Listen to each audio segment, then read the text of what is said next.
kanubaga kelen-kelenna bɛɛ lajɛlen folo ni yɔrɔw la fa aw sigiyɔrɔ la an b'a fɔ aw bisimila aw ka jɛmukan mandi kɛnɛ kan ni o ye ça s'exprime u y'a fɔ ka kuma di aw ma aw ka hakilinataw fɔ gɛlɛya min bɛ aw kan n'an bɛ dakun ta ka nɛgɛjuru sira labila aw bɛ weleliw kɛ k'aw hakilinataw di u kan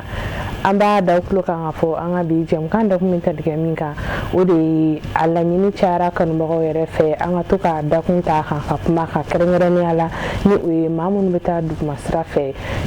tungaw la o n'a ɲɔgɔnna caman an ka bi dakun bɛ tali kɛ min kan o de ye minnu bɛ u latɛmɛ n'a bɛ f'u ma pasɛriw fo ka taa se minnu bɛ a kɛ mɔgɔ minnu bɛ taa ni u b'a laɲini an ka jamana kelen n'u ka loi kura min ta ka kuma u kan ka walawalali kɛ faamuyali bɛ se ka sɔrɔ a la cogo min o n'a ɲɔgɔnna caman o de an ka bi jɛmukan dakun ye sɔɔni ni an bɛ nɛgɛjuru sira labila aw fana bɛ weleliw kɛ ka hakilinataw di ne ɲininkali bɛ minnu fana bolo ka kɛ n'an bɛ se ka minnu jaabi basi fosi t'a la o hukumu kɔnɔna na an taara se maabari dɔ ma n'ale bɛna jɛ ka masara ɲɔgɔn fɛ jɛmukan dakun kan ni ale de ye monsieur Mamadou Lamine Bani kɛrɛnkɛrɛnnenya la chargé des questions migratoires o Mado an bɛna kuma di a yɛrɛ ma ka ɲɛfɔli kɛ k'a yɛrɛ fɔ filɛlibagaw ni kanubagaw ye an bɛ sɔrɔ ka tɛmɛ ni a tɔ ye i ni ɲantuma ne fa ani ɲantuma an bɛ filɛli jama bɛɛ lajɛlen fo minnu bɛ Mali kɔnɔ ani minnu bɛ Mali kɔ kan an ka ɲɛmɔgɔ tɔgɔ la n'o ye Habib Sila ye ka télévision maaw bɛɛ lajɛlen fo a ɲɛmɔgɔ kunda n'a technicien kunda e yɛrɛ min bɛ ka émission présenter k'i fo i ni baarakɛɲɔgɔnw bɛɛ lajɛlen aw ka cɛsiri la ka jamanadenw kunnafoni kow caman na surtout bi an bɛ kuma min na n'o ye dogoni sira ana kɔlɔlɔ ani sariya minnu bɛ bɔla a kan ka kɔrɔ ani sariya kura minnu b'a la ka préparer sisan ayiwa an bɛ waati min fana na an bɛ dugawu kɛ an ka jamana ye an bɛ kalo min na hɔrɔma kalo de don an bɛ dugawu kɛ ala ka na ni basigi ye an ka jamana kɔnɔ ka na ni lafiya ye fitinɛ min bɛ yen an bɛ ala deli ala ka Mali kisi ka Mali ɲɛmɔgɔw n'a kɔmɔgɔw bɛɛ lajɛlen kisi fitinɛ na hakɛto b'a la sali ala Muhamad ala k'u dugawu bɛɛ lajɛlen minɛ an b'i fo kosɛbɛ kɛrɛnkɛrɛnnenya i bɛna walawalali minnu kɛ faamuyali bɛ se ka sɔrɔ i bɛ se k'a fɔ an ɲɛna kɛrɛnkɛrɛnnenya la an bɛ wagati min ko sisan tɔ ka ɲɛfɔli kɛ maaw ye loi kura minnu tun bɛ yen nɔ ka kɔrɔ ka hakilina jigi k'o la yanni an bɛ don loi kura hukumu kɔnɔna na awɔ n'i ye jateminɛ kɛ loi kɔrɔw caman tun bɛ yen n'o ye n'i ye jateminɛ kɛ Mali yɛrɛ ani diɲɛ jamana jɛkulu n'o ye Nations Unies ye olu tun ye convention kɔrɔw minnu signé ka daminɛ gale la 1923 avant même l'ONU création na SDN waati ani o ɲɔgɔnna ani l'ONU kura yɛrɛ créelen kɔfɛ Mali ye sariya caman ratifié min bɛ tali kɛ kojugu kɛli la jamanaw ni ɲɔgɔn cɛ ani ka kɔlɔlɔ lase minnu bɛ taa duguma sira fɛ ani minnu yɛrɛ bɛ taa hali sanfɛ sira fɛ minnu bɛ kɔlɔlɔ las'u ma mais 2012 an ka jamana tun ye sariya dɔ ta la loi 023 du 12 juillet 2012 12 juin 2012 min bɛ fɔli kɛ ko loi portant la lutte contre le trafic illicite des migrants et pratiques assimilées. Ni ye jateminɛ kɛ o tun bɛ ko fila de fara ɲɔgɔn kan mɔgɔ minnu bɛ mɔgɔ dɛmɛ ka tɛmɛ duguma sira fɛ nafa ɲini kama ani mɔgɔ minnu yɛrɛ bɛ tungarankew minnu bɛ taa duguma sira fɛ ka nafa ɲini u ka k'u la baara ou bien k'u bila lajaba façon wɛrɛ la ka nafa ɲina a sira la o loi nin tun b'o o bɛɛ lajɛlen de kɔn o bɛɛ lajɛlen de ɲangi o loi in a lajɛra k'a fɔ loi kɔrɔlen min tun bɛ yen n'o ye 023 nin ye 2012 ta jamana ɲɛmɔgɔw y'a jateminɛ ko a fɔ ko fila ka kan ka fara ɲɔgɔn comment dirais-je bɔ ɲɔgɔn na a fɔlɔ ye min ye o ye trafic de migrants ye a filanan ye min ye o ye traite de personnes ye ko fila min de don a bɔlen don mais kelen tɛ o de la sisan an ka sariya kuraw la sariya kura yɛrɛ min bɛ yen n'o ye loi de code pénal ni code de procédure pénale o kɔni o taara ka ban o taara ka ban o article caman bɛ minnu bɛ ni baara façon ninnu ɲangi minnu b'a fɔli kɛ min ka kan ka kɛ mɔgɔw la minnu ye nin baara in kɛ mais o kɔfɛ loi de procédure code pénal ni code de procédure pénale kɔfɛ sisan yɛrɛ gouvernement ye hakilina dɔ ta pour que ka sariya kuraw ta ka ko fila ninnu fara ka bɔ ɲɔgɔn na ka loi kelen ta spécifiquement pour la traite des personnes ani ka loi wɛrɛ ta spécifiquement pour le trafic des migrants pour que a kelen kelen bɛɛ a n'a cogoya gɛlɛyaw minnu b'a la ni ɲɛngini façon minnu b'a la ni minnu o ko yɛrɛ sera mɔgɔ minnu ma u ka kan ka ladɔn cogo jumɛn ani u ka kan ka dɛmɛ cogo jumɛn ani jɛkulu jumɛn de bɛ yen minnu b'a a ɲɛngi o bɛɛ lajɛlen bɛna préparer latigɛ o loi kura in kɔnɔ inchallah loi in sera yɔrɔ dɔ la halisa jamana baarakɛ jɛkulu minnu bɛ yen n'o ye ministère de la justice ani an ka CNT ani jɛkulu minnu bɛ minnu bɛ baara kɛ nin ko in na halisa o ɲɔgɔn sɔn hakili bɛ sen na bientôt peut-être texte min fila ni a bɛna adopter a bɛna kɛ sariya ye min bɛ boli nin ko ninnu kan n'o ye trafic des migrants ani comment traite de personnes. Voilà. A faamuna. Don amina kila kan da do o loi ninnu na kɛrɛnkɛrɛnnenya loi kura ninnu u bɛ se ka wala i bɛ se k'u walawala cogo min na ka faamuyali sɔrɔ mais yanni o cɛ o i bɛ se ka fɔ an ɲɛna maa minnu bɛ yen nɔ n'u bɛ taa dugumasira ninnu fɛ u bɛ kɔlɔlɔ minnu sɔrɔ i bɛ se ka ɲɛfɔli jumɛn kɛ an ye o hukumu kɔnɔ. Ayiwa daminɛ yɛrɛ la an bɛ min fɔ an kɔni an ka yɛli la ani jamana yɛrɛ ka ye cogo la jamana bɛɛ lajɛlen tunga tɛ kojugu ye ka taa tunga la a tɛ se ka kɛ k'a fɔ k'o ye kojugu ye. Parce que tunga tali ye adamadenya yɛrɛ taalan de kabiri adamadenya daminɛna n'i ye jateminɛ kɛ bɛɛ tun bɛ yɔrɔ dɔ la bɛɛ bɔra yɔrɔ dɔ de la ka taa yɔrɔ dɔ la ani adamaden yɛrɛ ka nafa ɲini sira kama i bɛ se ka bɔ dugu dɔ la ka taa dugu wɛrɛ la i bɛ se ka bɔ jamana dɔ la ka taa jamana wɛrɛ la o tɛ a problème ye a problème ye min ye kow yɛrɛ warala cogo min na sisan n'i ye jateminɛ kɛ sira dɔw bɛ yen an ka mɔgɔ minnu bɛ tɛmɛ duguma sira fɛ k'a fɔ k'u bɛ farajɛ la ka taa farajɛ la o de gɛlɛya ka ca kosɛbɛ o kɔrɔ tɛ ko ka minnu bɛ taa sira wɛrɛw fɛ duguma sira fɛ ka na farafinna jamana ninnu na ko problème t'a la mais problème ba yɛrɛ a bɛ yɔrɔ min na o ye jamana minnu y'u ka frontières datugu ni tɛmɛsira tɛ taali jɛlenya la bi ka visa sɔrɔ ka pankurun ta ou bien hali ni ma pankurun ta ka moyen wɛrɛ ta ka taa o de gɛlɛyara sisan o de tɛ ka sɔrɔ bon comme o tɛ ka sɔrɔ denmisɛnninw fana bɛ cogoya dɔ la an ka jamana ninnu kɔnɔ ani maakɔrɔbaw yɛrɛ gɛlɛya kosɔn ani ka taa hɛrɛ ɲini yɔrɔ wɛrɛ la o dagalen bɛ mɔgɔ bɛɛ lajɛlen fɛ dɔw bɛ yen u dɛsɛra ka sira sɔrɔ ka taa sira jɛlenya la u bɛ dogodogoni sira ta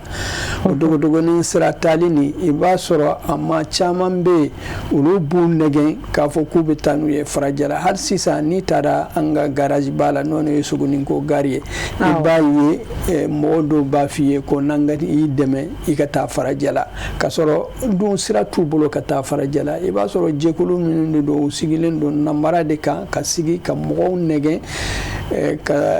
ka wari caman minnu na ani n'u bɛ taa sira min na ka kɔlɔlɔ caman bin ka sira la o kɔlɔlɔ sugu ka ca a bɛɛ lajɛlen yɛrɛ tɛ kun télévision fɔli la a dɔw b'a la u bɛ dɔw gosi u bɛ dɔw ka nafolo bɔsiw la minnu yɛrɛ muso kunda yɛrɛ lajaba dɔw bɛ s'u ma u ka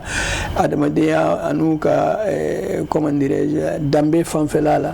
à cause du respect des auditeurs ko dɔw bɛ yen mot dɔw bɛ yen an b'o éviter mais minnu b'a lamɛn olu b'a faamu donc o bɛɛ lajɛlen pour que ka o éviter ko caman de ka kan ka kɛ d'abord premièrement prévention c'est-à-dire ka kow préparer sani ka kɛ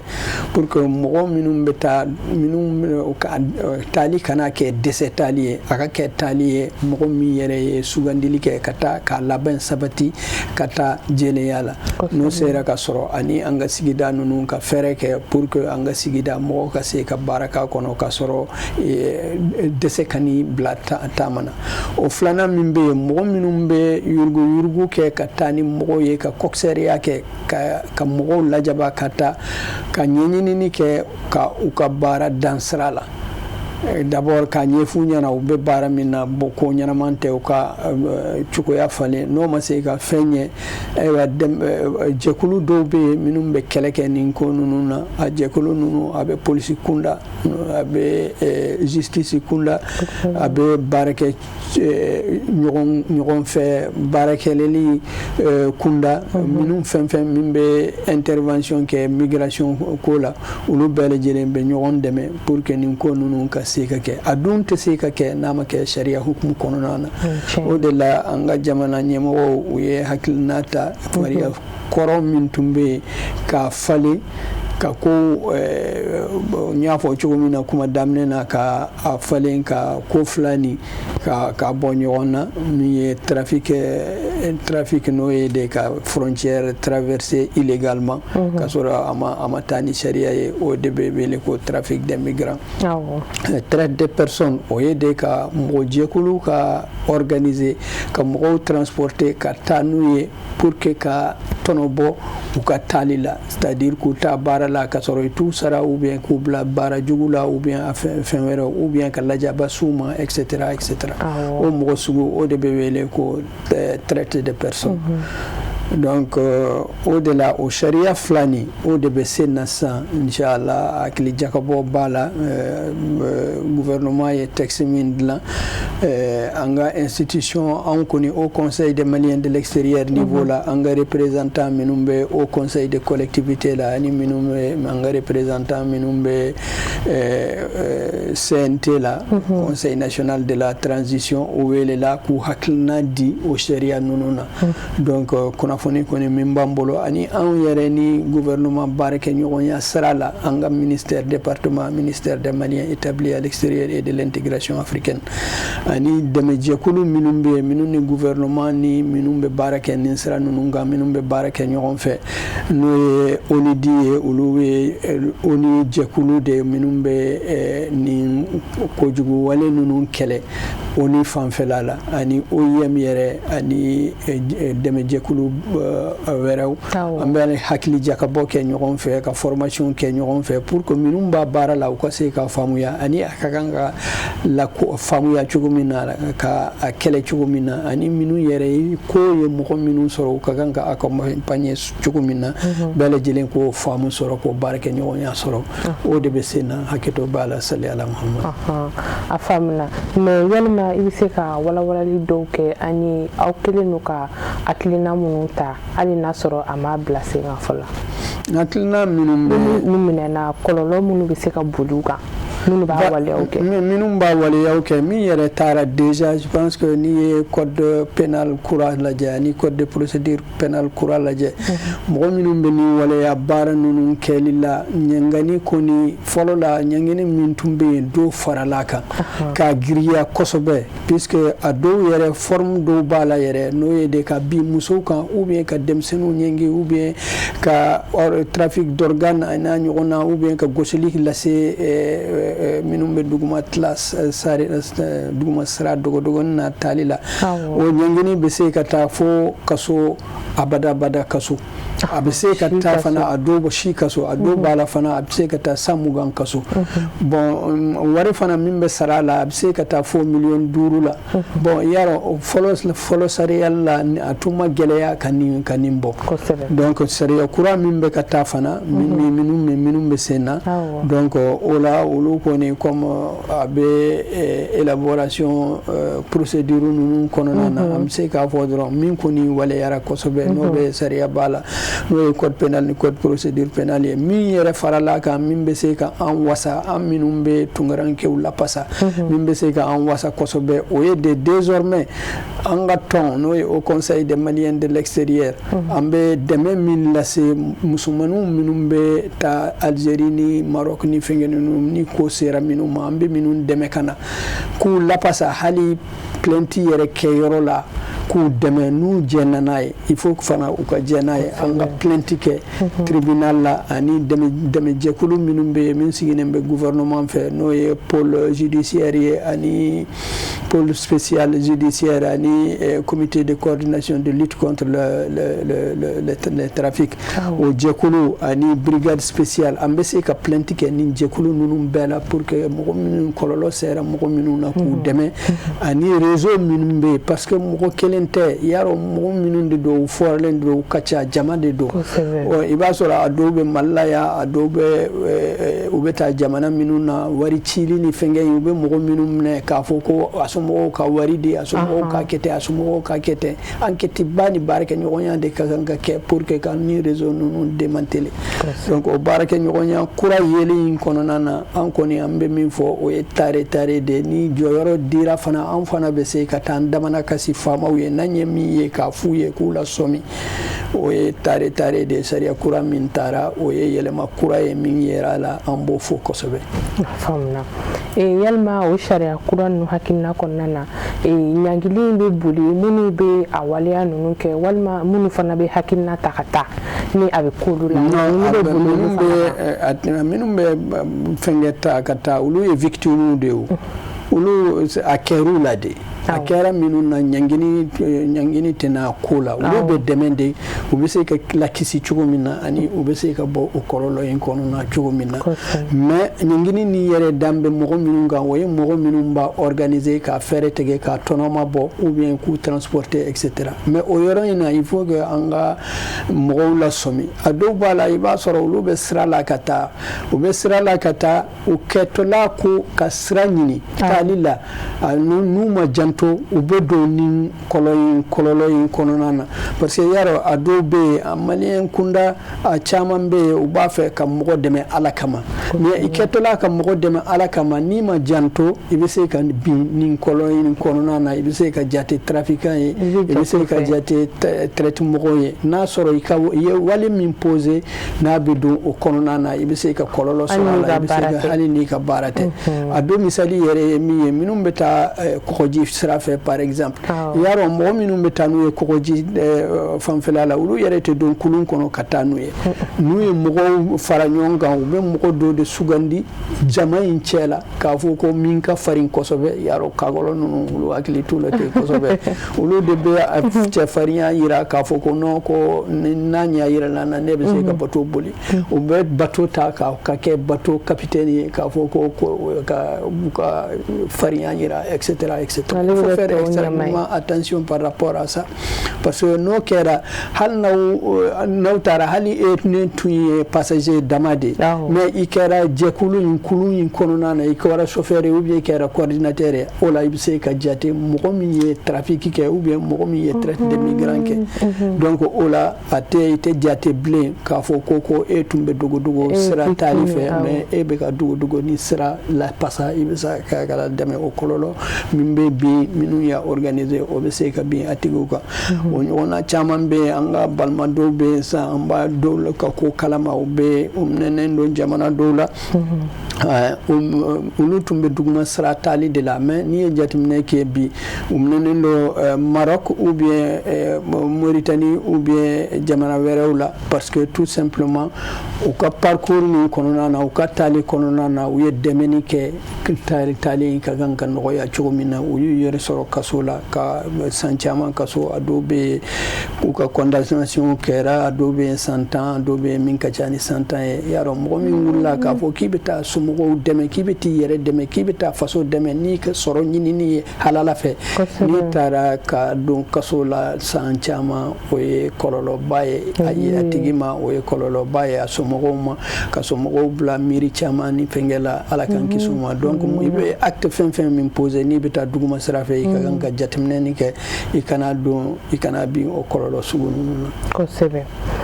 o yɔrɔ faamuna minnu fana bɛ yen nɔ ni u bɛ taa nin waleya ninnu na i bɛ se ka fɔ an ɲɛna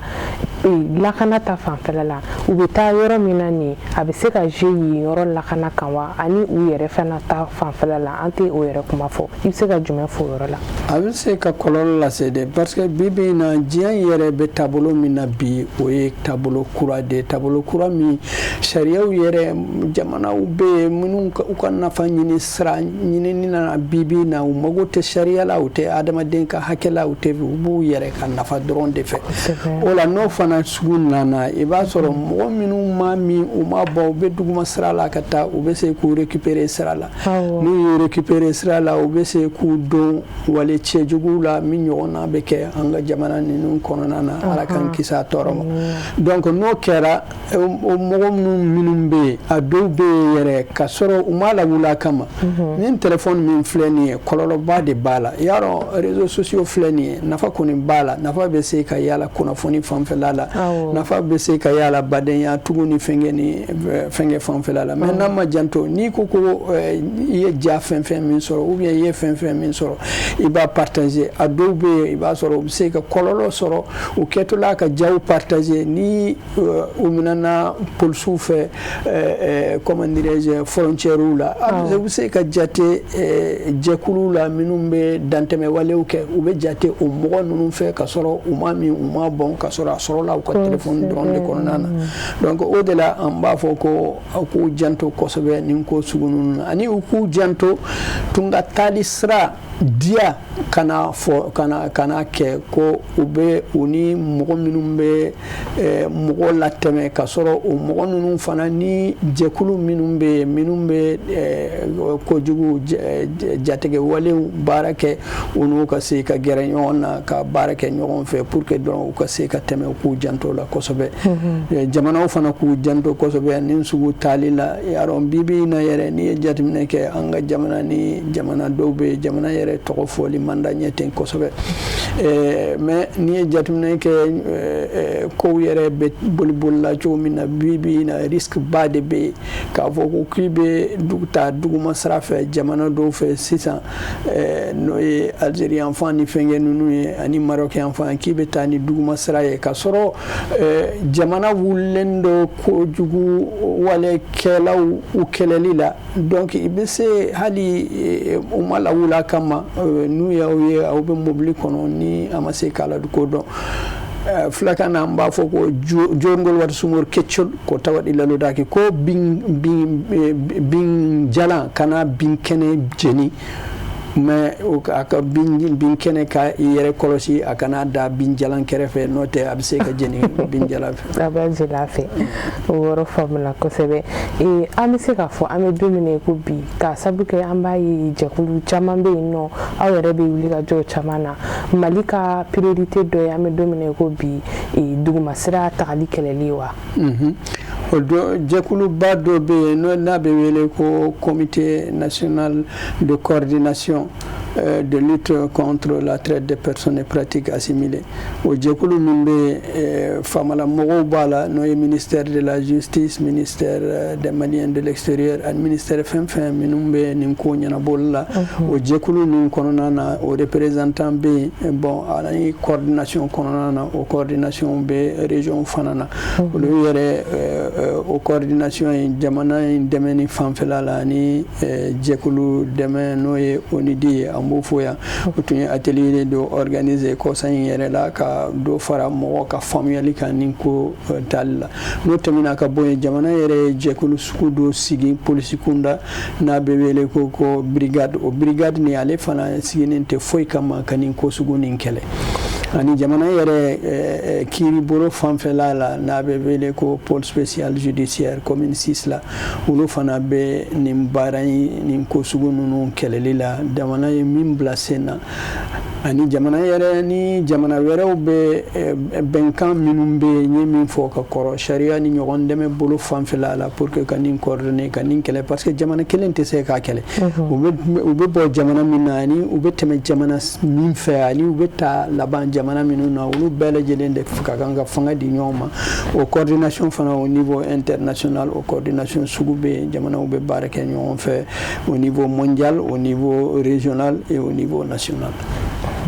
famna an bɛ ɲininkali laban kɛ ka sɔrɔ ka nɛgɛjuru sira labila kanubagaw fana ka weleli kɛ k'u hakilinata di ni an b'a ye k'a fɔ maa caman bɛ yen nɔ u bɛ taa dɔw bɛ yen nɔ u b'a ɲɛ sɔrɔ caman fana bɛ yen nɔ u t'a ɲɛ sɔrɔ nka yalima aw ni maaw delila ka kuma minnu taara tunga la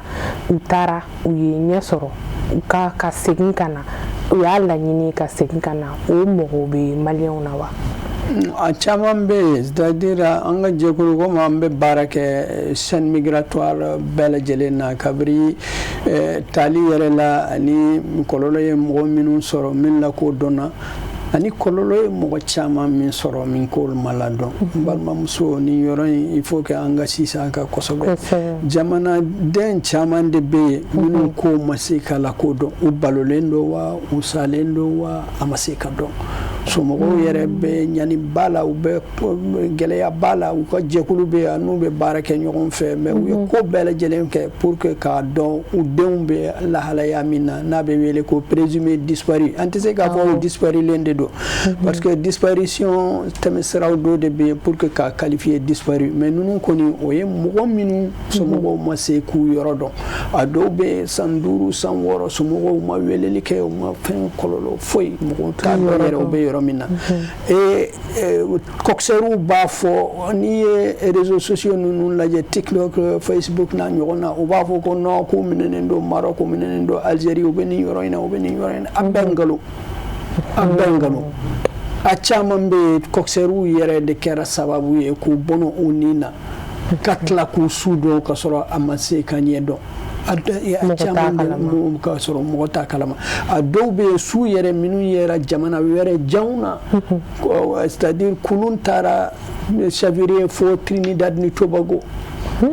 mɔgɔ minnu ko tun ko k'u bɛ taa farajɛ la bon kɔgɔji fɛnkɛ u ma préparer u t'a ɲɛ dɔn u ma deli ka don kulu la u ma don fɛnkɛ la u ma navigation kɛ ka mɔgɔw ta dɔrɔn k'u entraîner tile 1 tile 2 k'u bila kurun kɔnɔ k'a f'u ye k'u ka taa farajɛ la kɔgɔji woyo bɛ u bɛ taa kɔgɔji woyo fɛ u bɛ dɔw bɛ sa kɔgɔji kɔnɔ dɔw kurun bɛ se ka tunu kɔgɔji yɛrɛ kɔnɔ dɛgɛw b'u dun ka sɔrɔ a tɛ se ka lakodɔn comme mɔgɔ minnu de don a caman bɛ yen n'u bɛ don ni sɛbɛn bɛ fara ɲɔgɔn na pour que u kana n'u minɛna u kana lasegin donc ni su kɛra nin cogo la a yeli k'a fɔ ko nin ye karisa su ye nin ye karisa su ye se ka ɲɛ a dɔw bɛ yen minnu kɔni kisira hali ni kɔlɔlɔ kɛra la anw yɛrɛ participera dɔw yɛrɛ sauvetage la en mer minnu téléphone satellitaire tun bɛ minnu bolo pour que ka jɛkulu ɲini pour que k'u bɔ kɔgɔji kɔnɔ ka kuma dɛmɛ jɛkulu caman bɛ yen n'o ye sauvetage organisation minnu bɛ yen minnu bɛ mɔgɔ dɛmɛ nin ko sugu la minnu sera ka lakodɔn minnu seginna ka na u ni minnu tun bɛ ɲɔgɔn fɛ ka u tɔgɔw di etc etc mais a caman bɛ yen mɔgɔ yɛrɛ t'a dɔn n'u tununa cogo min na parce que kunnafoni min b'u somɔgɔw bolo o ye dɔrɔn de karisa taara nin donya fɛ a bɔra nin yɔrɔ in na ka taa a sera a ma se ka ɲɛ dɔn mais kokisɛriw bɛ nkalon caman de tigɛ Facebook ni TikTok la k'a fɔ ko k'u minɛnen don ni yɔrɔ la u minɛnen ni yɔrɔ la a caman bɛ yen o ye nkalon de parce que an ni jamana ka dɔgɔn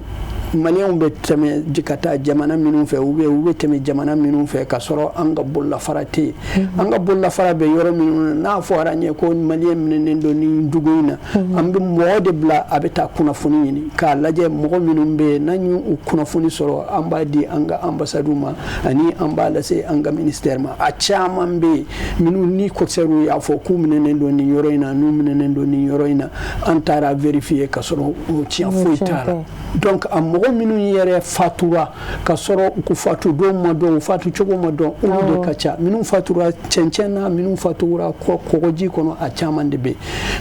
mais a bɛ se ka kɛ a dɔw bɛ yen u minɛnen don minɛyɔrɔ minnu tɛ gouvernement minɛyɔrɔ ye min ye dogodogo minɛyɔrɔ ye surtout en Libye n'a bɛ wele ko centre de détention clandestin o dɔw bɛ yen o bɛ se ka y'a la donc a dɔw bɛ yen an tɛ désespérer peut-être tuma dɔw la o bɛ se ka ye mais an man ca dɛ minnu kɔni disparu la 4 ans 5 ans i ma se ka lakodɔn tunkaranke n'a sera farajɛla ni ala y'a kɛ a sera farajɛla a ka bɛ fɔlɔ min kɛ o ye ka somɔgɔw wele mais ka san 4 ka san 5 kɛ i ma somɔgɔw wele i ma fa ɲininkali kɛ i ma ba ɲininkali kɛ i ma kɔrɔ ɲininkali kɛ i tɛ hɛrɛ bolo kan ni a tigi tɛ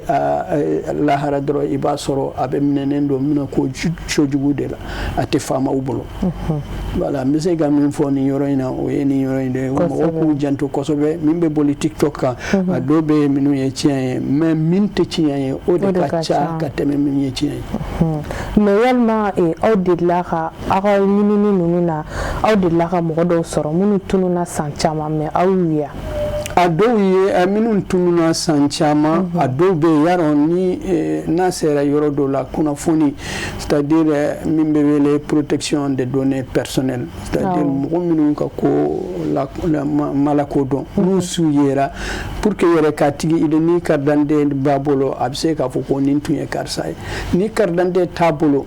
a dɔw bɛ yen yɛrɛ u bɛ su don parce que mara yɔrɔ tɛ yen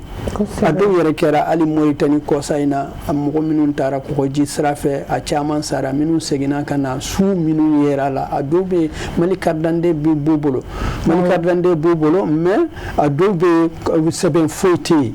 mais a tɛ se ka su tɛ se k'a lamara a tɛ se k'a lamara jamana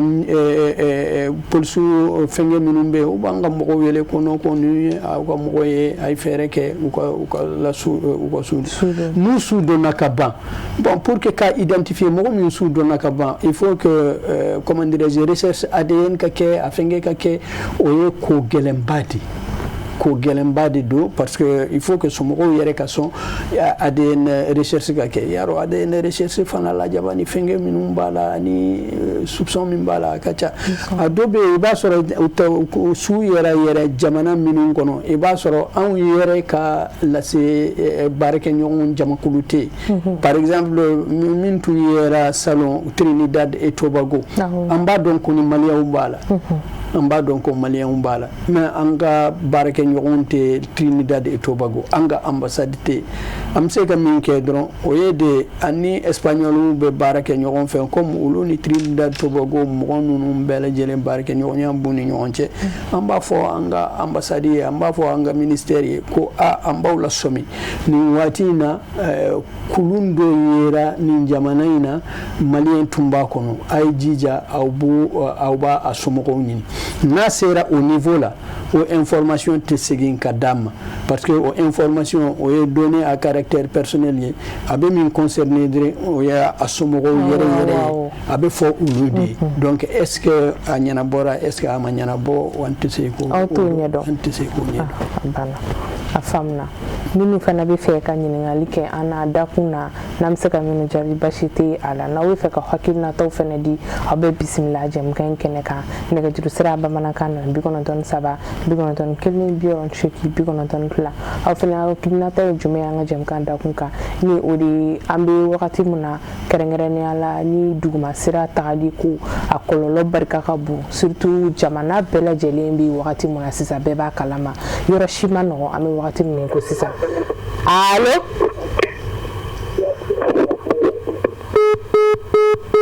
an b'a fɔ n'a y'an wele n'an m'an sɔrɔ a kana décourager aw timinanja n'a y'a sɔrɔ fana b'aw mabɔ teliw la walima k'u faga walasa an bɛ se ka kumakanw mɛn ka ɲɛ cogo min sisan ma nɔgɔ allo allo aw kana décourager allo allo a y'aw timinanja weleli la aw bɛ bisimila kɛnɛ in kan hakilina di hukumu kɔnɔ fo ka taa se ɲininkali ma na bɛ se ka minnu jaabi allo tɔgɔ duman jamu duman ka wele ka bɔ min i tɔgɔ ni jamu ka wele ka bɔ min an bɛ kayi n'a lamini bɛ fo i tɔgɔ la i hakilina jumɛn jamukan dakun kan ne fa yɔrɔ kɔnɛ i kɔni i hakilina jumɛn jamukan dakun kan wala ko jamukan min na ne yɛrɛ dɔgɔnin fa kelen ba kelen nara ɲɔgɔnna la ne million 20 de sara pour que k'a bila ba min k'a bila ale ta tun ye i n'a fɔ cogo di ka mɔgɔw latɛmɛ yan ayi dɛ ale yɛrɛ tun bɛ ka taa tunga de la ale ma ta tuma la yale mina libi tuno de ale mina no awu de amna no awu ne wuli telefon na wala wuli telefon na kuma be nga ko ko war sara won ko ci ba tempe ya ci ka wa do ko na ko be ke ko war de sara nga bana nga dungulo de sere ka war cuma ko la ga yabla anima signa voilà o de ne ga kilna afamu si abi fuiga kidnaula anyo de fo bebe se ga wele ke ki hakidna ta di ni nyingal be munu fana bulo ga ke na mi se ga munu jabi bashi tala allo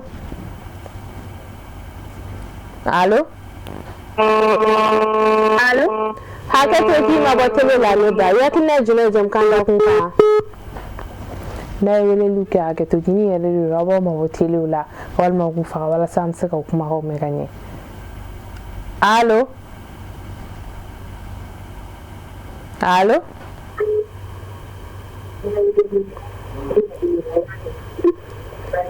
haka to ki ma botele la allo to ma jam tuma kan wele ga bam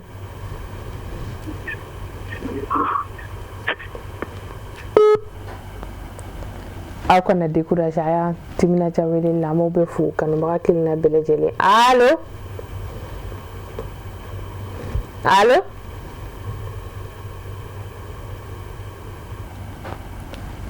ayo timina jawele la rezo ko ma no ko sisa wakati nunu na me be fu allo to ma jam tuma kan wele ga bom agara tu male ga gadda ambi fo agaratu yakilla jume jam kanda kunka ani ta so afuri jarani ana barare amina rabi la ngolo na la ami ala ko do bela jelimne amina rabi si bugo kele hakilna kele bebe se ka wele ki hakilna tadi ne nyingal be minum bulo hakena msega munja bi bashitala allo au kana découragé au tim na jawelilla allo ani kanu mo te ka nyon solo kanye allo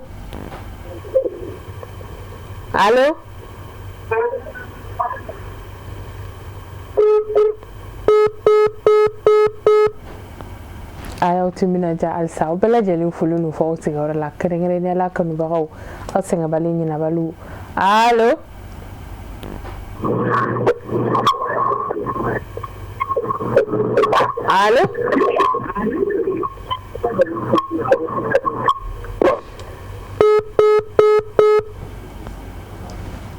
ani kanu bagaw tigano soro ganya ayo timina ja wililla allo Assalamu alaikum. Alaikum salam. Tokot ma jam duma ka wele ka bom. Abu Sano ka wele ka Côte d'Ivoire. Ambe Abu Fu ka Côte d'Ivoire na la ni bela jeni fu to la isa nugo. Ala ka filere dam. Amina rabbi. Ahera kain. Ami. Mais pour la se ka invité ma vraiment ba fo ka wala la. Ay foli mine. Ka foli sa wala ma ka wa bela jele ma ka. Ka ti fo du ma bela. Bela jeni foli mine wakati na. Bela jele ko maliko. Nambe foli mine. Foli la tuma tala la mu be tuma na mi de faso ko ma bela jele. Be foli mine. Ambe se ka mi ko di jam kanika. Aha. Abuka nega judusira jafa ambifu ka Côte d'Ivoire na la mini bela jeni fo abu tola ali jem kan kan ba bilibili allo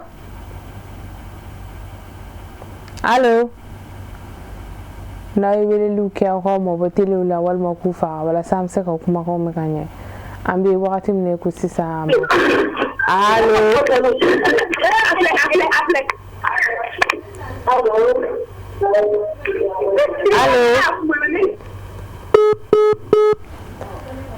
amba fokon mo nyena akana décourager wili la otibinaja na ya soro ko mo botelu la wal makufa ala samse ka kuma ko me ganye bela jele fululu wakati na allo aketo ki ma botelu la to ma jam duma ka wili ka bom Salam alaikum. Alaikum salam. Tɔgɔ jamu duman ka wele ka bɔ min? Ne b'a wele ka bɔ Kati. An bɛ Kati n'a lamini bɛ fo i tɔgɔ la. I hakilina ye jumɛn ye jamukan dakun kan ne fa? O kɔni an bɛ foli kɛ tukana ɲɔgɔn ye. Bɛɛ lajɛlen foli minɛ.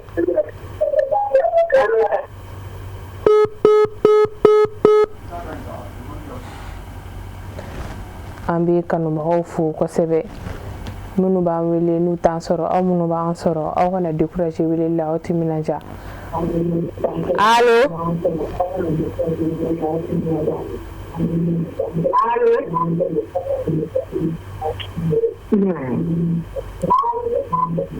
Hakɛ to k'i mabɔ télé la.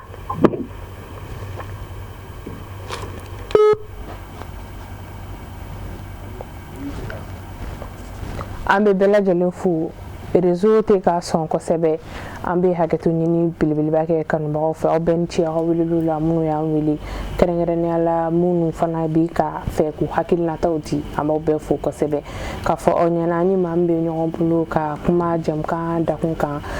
ale de ye Mamadu Lamini Bani kɛrɛnkɛrɛnnenya la chargé des questions migratoires don a bɛ ɲɛfɔli caman kɛ mɔgɔ tunkarankew ka ko hukumu kɔnɔna an bɛ bɛɛ fo hakili la aw ye faamuyali caman sɔrɔ an bɛ hakɛto ɲini kɛ aw fɛ an bɛ bi appel jɔ yan nɔ halisa ani i bɛ to ɲɔgɔn bolo maa minnu ye weleli kɛ sisan min yɛrɛ ye a hakilina di k'a jira k'a fɔ u y'a wele de ko a ka wari di walasa k'a dɔgɔkɛ labila ni o cas sugu ninnu nana e yɛrɛ hakili la a kan ka ɲɛnabɔ cogo di walima ale y'a kɛ cogo min a kan ka kɛ o cogo de la. Ayiwa an bɛ minnu ye weleli kɛ an b'u bɛɛ lajɛlen fo timinandiya de don ka daminɛ Kɔnɛ na Ajaratu Abu ani min ye weleli kɛ ka bɔ Kati ani minnu ma se ka nɛgɛjuru sɔrɔ an b'u bɛɛ lajɛlen fo min kɔni ye Abu ta ye je crois que ole ta tun ye foli de bon an balimakɛ min ko k'ale ye wari sara a ka dɔgɔnin kungo la an b'a fɔ tare n'a sera yɔrɔ dɔ la ni wari sarali bɛ a ɲɛnabɔ adamaden ni kɔni hakɛ t'a la ni sera ka mɔgɔ ko mabɔ alhamdulillah an kɔni fɛla ye min ye o ye de a ka se ka labɔ ka sɔrɔ a ma kɛ ni wari sarali ye a dɔw b'a la a bɛ trafiquants yɛrɛ encourager kosɛbɛ bon mais minnu ye trafiquants sɔbɛ ye minnu bɛ Libyen fan fɛ la i b'a sɔrɔ faamaw yɛrɛ bɛ siran u ɲɛ ali an ka dɛmɛjɛkulu minnu bɛ au conseil des Maliens de l'extérieur représenté ni yɔrɔ la au conseil représentant a président na membre du bureau ana baarakɛlaw bɛɛ u bɛ cɛsiri min na an b'u fo surtout minnu bɛ front na an bɛ nin fana wele a damana front de Libye Algérie Maroc Mauritanie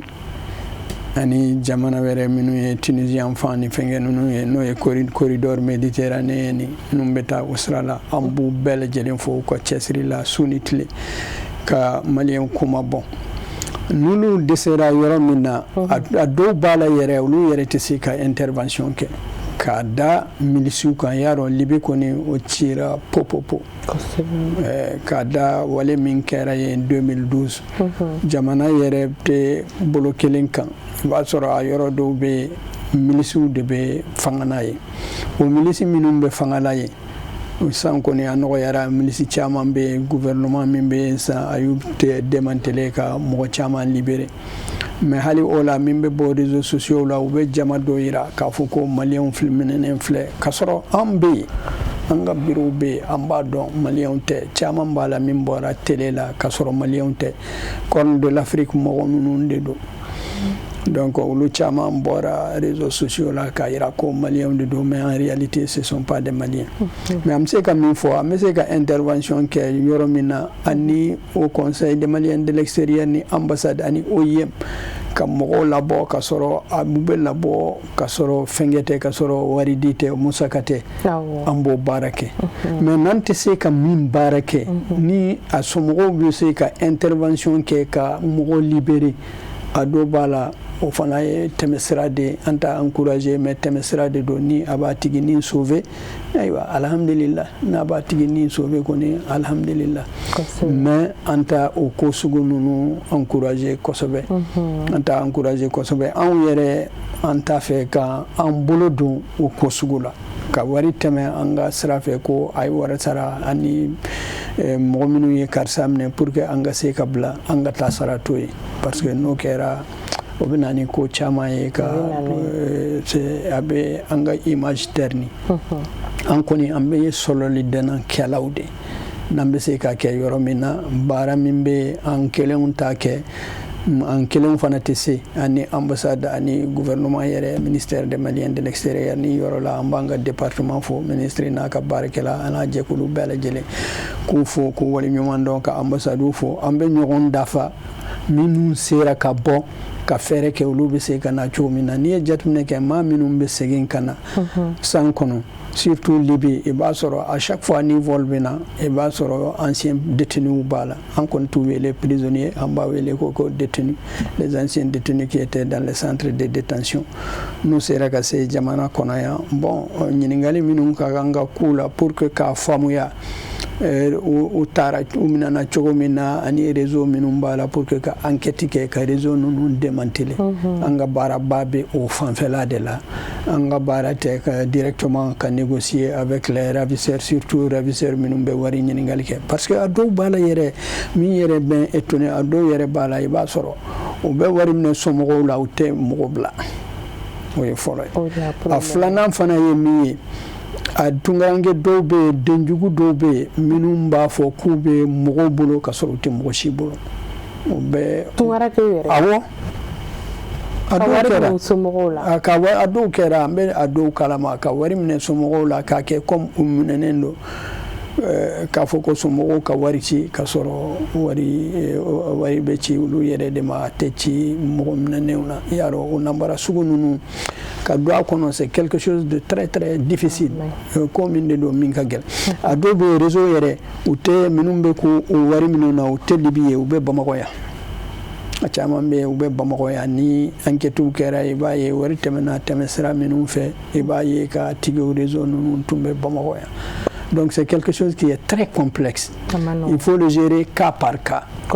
Ni an dɛsɛra cas min na ni somɔgɔw bɛ se ka intervenir ayiwa u ka intervenir k'u ka mɔgɔ labɔ. Voilà parce que n'an dɛsɛra an b'a di OIM ou bien an ka ambassade an ka faamaw yɛrɛ ma. Bon n'olu fana dɛsɛra yɔrɔ min na fɛnkɛ dɛsɛra yɔrɔ min na ni milice de don kuma cogo wɛrɛ tɛ yen an ni miliciw cɛ n'a ma kɛ négociation ni fɛnkɛ ye a dɔw b'a la yɛrɛ an bɛ siran ka négocier fɛ yɛrɛ parce que c'est des gens très puissants. Voilà, donc on sait que min fois là oui inde yaketo bala sali ala ma famna mais il y a foko mo to be no be na yalma alsa fu aba foko ancien détenu alsa e mo be na walma o konunu non o e ko de hote on m'a la jo toujours ça continue toujours ça continue mais seulement ces derniers temps puisque ça nous a programmation de beke au programmation jekulu chaman de baraka kono ministère des Maliens de l'extérieur surtout aka baraka nyogonyani OIM che bon an koni ka joyoro beke miye ola oye de mo minum ba fe kana minu ye choix ke kana abse ka ke mo détenu dronte abse ka ke minu ye trafic subi ulo dronte minu yere desera kateme minu desera kata nyefe abse ka ke ulo ya chama ye ulo de donc ola mo minum ba fe kana anga joyoro ye miye de oye de ka uri sansi ka do be yoro minna sani volcana ku préparer ku bla yoro do la obse ka sunogo yoro mi ani dumuni be se ka duma yoro minna anga jekuru bara boke katla baraka nyonya hukumu konona na ani ambassade che ambe ambassade la codon lobo a liste ni transmis OIM web la liste programmation beke ne jatumna ke kalo kono programmation yere be se kata fo ma bakelena ou bien min kachano e kolubena bon atuma do la do be programmer avec la ka annulé kada ko chamana parce que rapatriement volontaire tant que kuluma pas il se ka fo ko programmation ko a bɛ se ka latɛmɛ mais ni kulu kɔni panna ka ban mɔgɔw b'a kɔnɔ an kɔni an bɛ tamaki kɔnɔ ko ninnu kɔni o y'u confirmer halisa an bɛ dugawu de kɛ vol caman ni kɔsa in na an bɛ dugawu kɛ ala ka nɔgɔya kɛ parce que bi bi in na surtout Algérie fanfɛla la ni yɔrɔ in na an bɛ wele ma da kɛ ka taa o ma vol caman ani la Algérie bon mɔgɔw dun bɛ cogoya dɔw la u b'a fɛ ka na ni fɛrɛ ma tigɛ minnu bɛ na duguma sira fɛ u bɛ se ka kɔlɔlɔ sɔrɔ a la donc an b'a fɔ mɔgɔw ye u kana duguma sira ta ka na nin waati in na ani Algérie cɛ a risque ka bon kosɛbɛ a risque ka bon kosɛbɛ ka da situation sécuritaire la u bɛ se ka confondu kojugukɛlaw la donc o bɛ se ka kɔlɔlɔ las'u ma u ka muɲu n'u sera ka na minnu b'a fɛ ka na minnu bɛ gɛlɛya kɔnɔ filanan an b'a fɔ ko lawul jam waɗata sira hɛrɛ sira a tɛ se ka janya donc ko jija ka muɲu mais an b'a ɲini o yen fɛ ko jija kosɛbɛ surtout Tamara 7 vol caman min annulé ko jija pour que vol ni ka reprogrammer a bɛ se ka na cogo min na kuma kuncɛ kuma jumɛn b'i bolo k'a fɔ kɛrɛnkɛrɛnnenya la ladilikan yɛrɛ kɛrɛnkɛrɛnnenya la i bɛ se ka jumɛn fɔ ayiwa an bɛ ladilikan min kɛ de a fɔlɔ ye min ye min yɛrɛ bɛ mɔgɔ la ta tunga la n'o ye fantanya ni gɛlɛya minnu b'an ka jamana kɔnɔ ka dugawu kɛ ala ko o dan sira la ala ka kɛ sɔrɔ ka yiriwa an ka jamana kɔnɔna na baaraw ka sɔrɔ ka di denmisɛnninw ma an ka sigidaw la o de y'a koba ye o de y'a koba ye a filanan ye min ye halisa gouvernement ana jɛmɛjɛkulu international et au niveau national ani minnu bɛ baara kɛ tunga ko la u ka ca o conseil dɔrɔn tɛ dɛ ani dɛmɛjɛkulu dɔw bɛ ɲɔgɔn fɛ jɛkulu dɔw caman na n'o ye min f'i ye RASCOMIT n'o ye réseau des acteurs de la société civile minnu bɛ baara kɛ tunga ko la ani ye baara kɛ jɛkulu min fɔ n'o ye comité national de coordination de lutte contre le trafic halisa bɛɛ lajɛlen k'i jija bɛɛ k'i jɔyɔrɔ fa timinandiya baara de don baara min de don a ma nɔgɔn a dɔw yɛrɛ b'a la an yɛrɛ b'a dɔn ko peut-être majɛ b'a la mais adamaden baara de don a tɛ se k'a fɔ k'i ye fɛn fɛn daminɛ ko a bɛɛ bɛ kɛ 100% ye a tun ka di i ye cogo min na mais halisa sariya kura minnu bɛ ka taa gouvernement ka i jija ka bɛɛ lajɛlen lamɛn bɛɛ k'i hakilina di parce que an minnu bɛ baara in na nin ko in na ni a kunnafoni bɛɛ lajɛlen t'an bolo ou bien baarakɛminɛn minnu bɛ yen jɛkulu minnu bɛ yen n'an t'a kɔnɔ a bɛ se ka kɛ majɛya ye k'u jija halisa ouverture min bɛ yen u ye min daminɛ a ka continuer o cogo la an bɛɛ lajɛlen ka jɛ ka baara kɛ ɲɔgɔn fɛ an bɛ dugawu kɛ minnu ma ye fewu ala ka kibariya duman don an tulo la an somɔgɔw minnu ma ye halisa o de tun b'an bolo k'a fɔ an ka président tɔgɔ la an b'aw fo ka lamɛnni jama bɛɛ lajɛlen fo ka tila ka hakɛtɔ ɲini puisque kuma ma nɔgɔ a bɛ se ka kuma kɛtɔla la an bɛ don dɔw gasi la a ma lawuli ka don mɔgɔ si gasi la a lawuli ye min ye an ka ɲɔgɔn dɛmɛ ka maliyɛnw dɛmɛ ka maliyɛn tunkarankew dɛmɛ surtout minnu bɛ gɛlɛya la ni a ɲana yɔrɔ min na ala ka latigɛ de don n'a ma se ka ɲa yɔrɔ min na an bɛ yafa ɲini an ka masa arahman fɛ ka ɲini maliyɛnw fɛ u ka faamuya adamaden baara de don a tɛ se ka dafa hakɛto b'a la sali ala muhammad an b'i fo walawalali ninnu na i ni ce an y'i wele i ma gɛlɛya i nana i ye walawalali kɛ faamuyali fana sɔrɔla la an b'i fo kosɛbɛ o foli hukumu kɔnɔna fɛn na an bɛ Agilec Mali fo yan nɔ o fɛnɛ jɔyɔrɔ belebeleba bɛ dugumasira kɛlɛli hukumu kɔnɔna na an b'u fo ka foli kɛrɛnkɛrɛnnen kɛ an ka techniciens ye olu jɔyɔrɔba bɛ jɛmukan in na ni o Mohamed Keita Abu Jabate maa minnu bɛ yen ni jɛmukan in fɔra kɔ bɛ se ka lajɛ bi 1h30 2h30 Cherifula Jabaramuso kan régie la Saka Kulibali u bɛɛ lajɛlen folen don an bɛ k'an bɛ daw ye ni ala ye dɔgɔkun wɛrɛ yira an na ni heure kelen na Cherifula Jabaramuso kan aw k'an bɛn